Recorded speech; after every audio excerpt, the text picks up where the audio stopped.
Tangkol! Tagol! Tita! Tanya!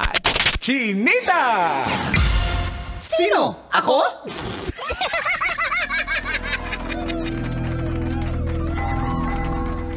Maayong adlaw, Luzon, Visayas at Mindanao. Ako si Manggas at ito ang Siko. Sino ako?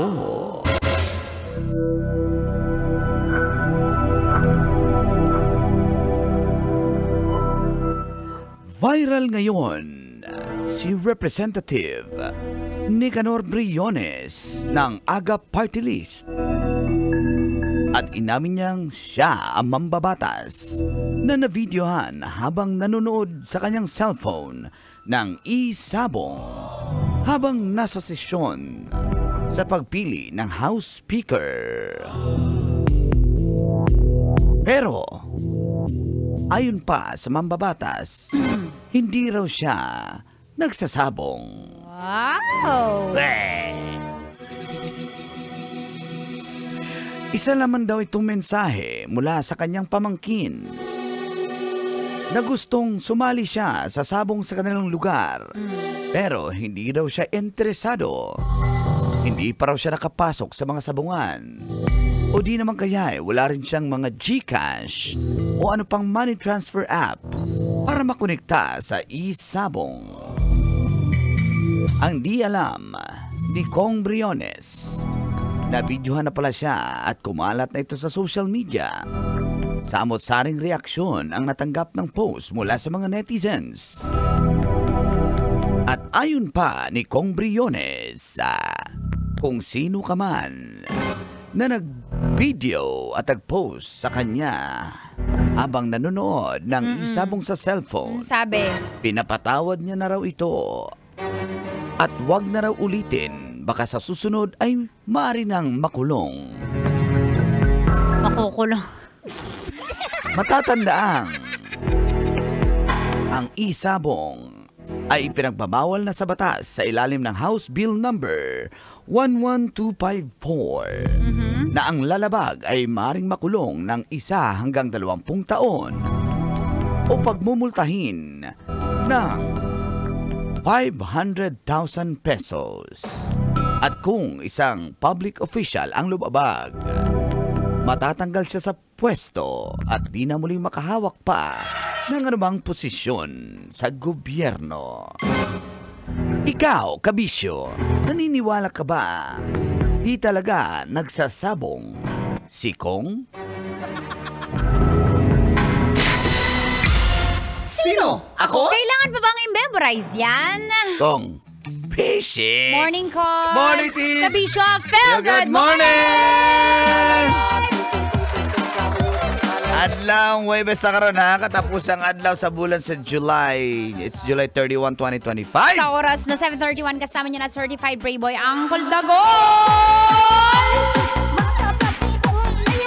Itaas ang kamot sa mga Playboy magdasal. At syempre kasama rin dahil ako bakit ka nanonood ng radyo, your Tita Max, Tanya Chinita.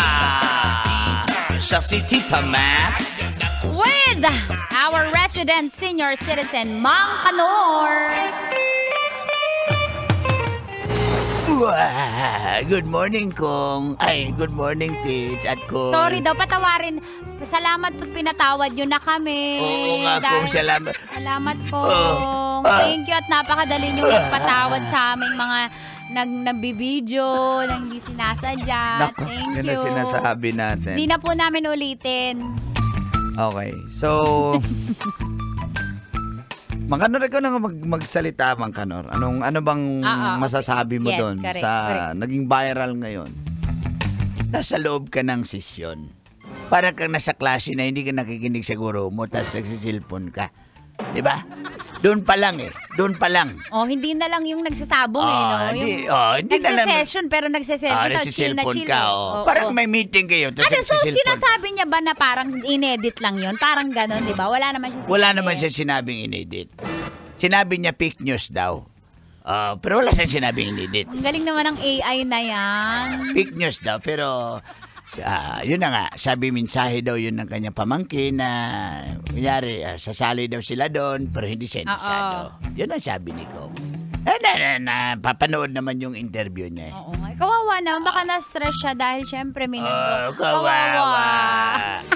Ang tanong, naniniwala ba ang taong bayan o ang mga netizens na wala talaga siyang hilig at hindi siya marunong magsabong? Ano ba sabi sa comment? Kasi kagabi lang yan, di ba? Tulog na tayo yan kasi nga mga Gising ako nun. Grabe kaya. Iba yung sinabong ko Wow, kala mo na. Hindi kami naniniwala sa ganyan na muna. Wala nang tari yan.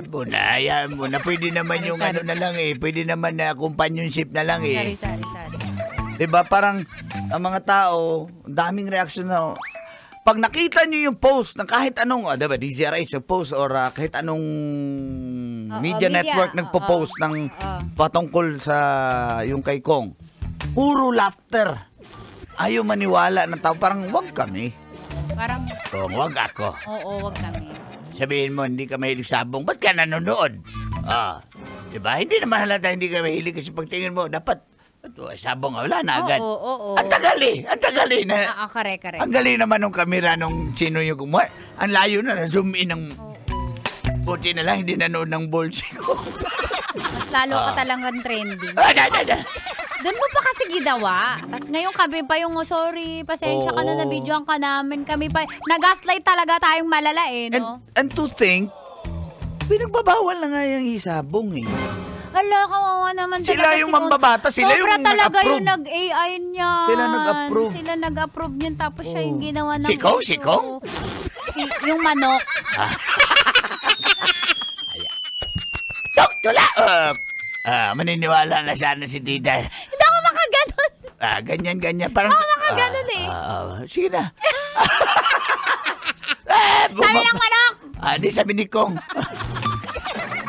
Ang sarap isang palukan yan. Nung manok? Niko. Nakabarong? Si Kong? Nagsabong Yung manok? Oo. Okay. Sabi ko nga. Nanonood ng sabong Nanonood Nulit si Kong? ko tuloy. Si Kong? Yung manok. Gumano no, sumapol. Ganon ang... Yung... What? Parang maniwala. Maniwala ka. Sabi ng manok. Di, sabi ni Kong. Grabe. Yung manok. Sabi ni Kong. Hala, nilagay sa timba, duguan. Yung manok? Si Kong. Ay, naku. Natalo sa away. Yung manok. Si Kong. Umatid ba ng flag racing ceremony Si Kong? Yung manok. Tugtuga. Grabe talaga. Iba yung tunog ng manok. Bisaya yung manok. Bisaya Nagtilaok sa inyo, tugtuga, Tugtuga. Bisaya yung manok diba? Ang ganda ng chicks. Ni Kong? Nung sa bungiro. Siyempre naman, marami. Ano yan? Oo. Susunduin ka daw. Ni Kong? Nang sa bungiro. Ayoko. Masagot. May good morning towel sa ulo. May sabongero? Si Kong. Yan kasi. Wala na. Guys, hulaan muna natin, guys, name that tune, guys. Sige nga, ulitin mo. Naubo kasi. Naubo? Yung sa bungiro? Yung sa bungiro, naubo? Yung manok. Sinipon Yung manok? Si Kong. Ay, kulong na yan. Yung manok? Oo. Okay. Oo, nang itlog. Nang itlog yung manok? Si Kong. Laki ng itlog! Ng manok! Si Kong! Sana all! She said